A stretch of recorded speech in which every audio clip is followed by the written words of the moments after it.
अध्याय चौथा और हमारे अध्याय का नाम है कृषि।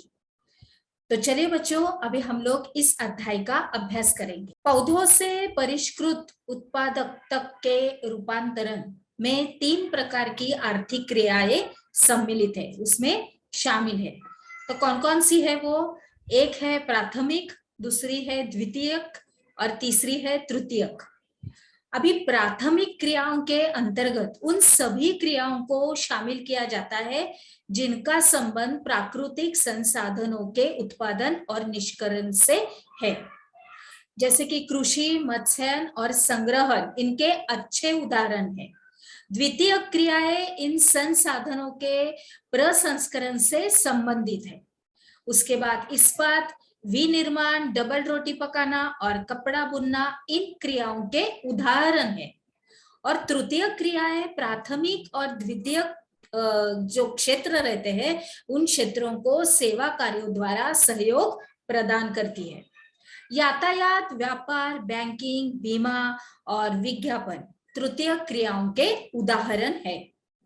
कृषि एक प्राथमिक क्रिया है, उसके अंदर फसलों, फलों, सब्जियों, फूलों को उगाना और पशुधन पालन, इसमें सब कुछ शामिल है। विश्व में 50% लोग कृषि से संबंधित क्रियाओं में संलग्न हैं और भारत की 2/3 जनसंख्या अब तक कृषि पर ही निर्भर है। आगे देखते हैं कृषि तंत्र। कृषि तंत्र के अंतर्गत कृषि या खेती को एक तंत्र के रूप में हम लोग देखते हैं, उसको इस तरह से ही देखा जा सकता है। और इसके महत्वपूर्ण निवेश बीज, उर्वरक, मशीनरी और श्रमिक है। और जैसे कि जुताई है, बुआई है। उसके बाद कृषि के प्रकार कौन कौन से हैं? तो विश्व में कृषि एक विभिन्न तरीकों से ही की जाती है। भौगोलिक दशाओं, उत्पादन की मांग, श्रम और प्रौद्योगिकी के स्तर पर और उसके आधार पर कृषि 2 मुख्य प्रकारों में वर्गीकृत की जा सकती है। और ये 2 प्रकार है निर्वाह कृषि और वाणिज्यिक कृषि। अभी हम लोग सबसे पहले देखते हैं निर्वाह कृषि के बारे में जानकारी।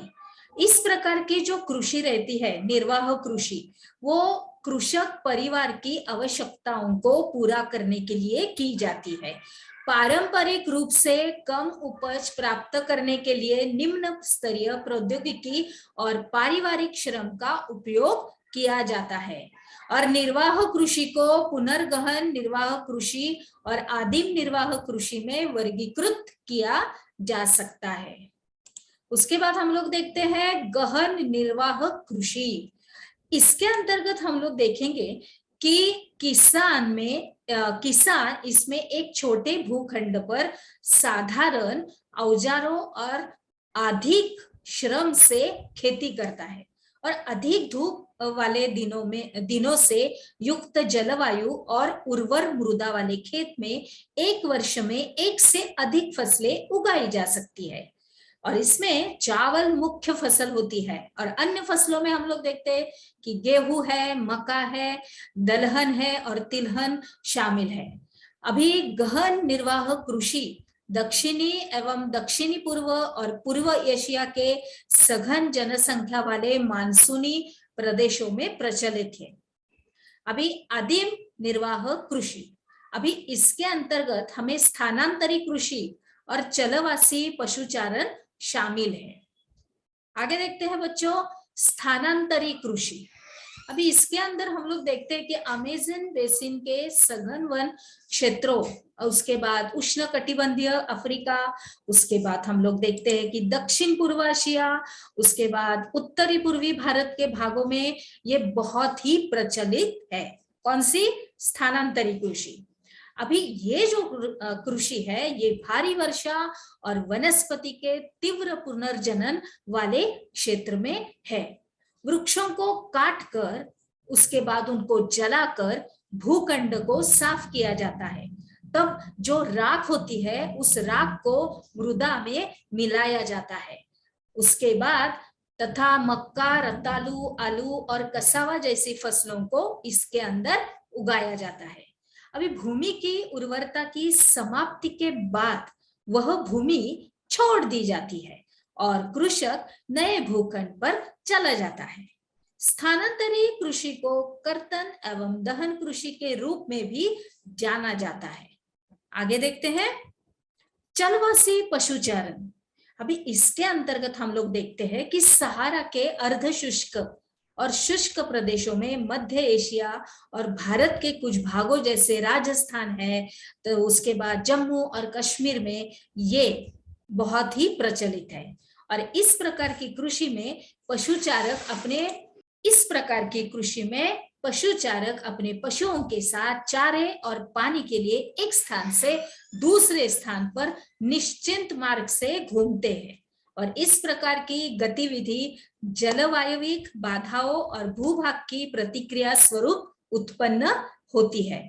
पशुचारक मुख्यतः भेड़, ऊंट, मवेशी, याक और बकरियां पालते हैं और ये पशुचारकों और उनके परिवारों के लिए दूध, मांस, ऊन, खाल और अन्य उत्पाद उपलब्ध कराते हैं। आगे देखते हैं बच्चों वाणिज्यिक कृषि। अभी इसके अंतर्गत क्या है देखते हैं। वाणिज्यिक कृषि में फसल उत्पादन और पशुपालन बाजार में विक्रय हेतु किया जाता है। अभी इसके अंदर विस्तृत जो कृषि क्षेत्र और अधिक पूंजी का उपयोग किया जाता है और इसके अंदर अधिकांश कार्य मशीनों के द्वारा ही किया जाता है। वाणिज्यिक कृषि में वाणिज्यिक अनाज कृषि, उसके बाद मिश्रित कृषि और रोपण कृषि भी शामिल है।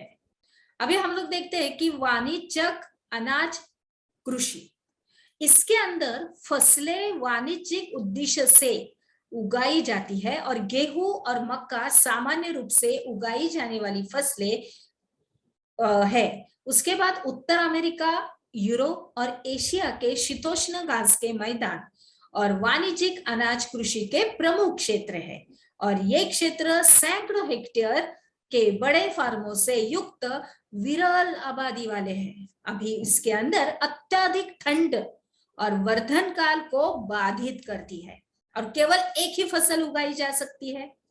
इस तरह से ये वाणिज्यिक अनाज कृषि। बच्चों हम लोग यहाँ पर एक चित्र देख रहे हैं, बहुत सारे ऊंट दिख रहे हैं हम लोगों को, मतलब ऊंट को लेके उनका जो उनको संभालने वाला है वो भी हमें इस चित्र में दिखाई दे रहा है। चलिए आगे बढ़ते हैं। हमने क्या सीखा, इसके अंतर्गत आप लोगों को इस प्रश्न का उत्तर देना है कि वाणिज्यिक कृषि के बारे में लिखिए, या आप अपने नोटबुक में लिखिए। और चलिए अभी हम लोग अपने अगले विभाग में प्रवेश करते हैं।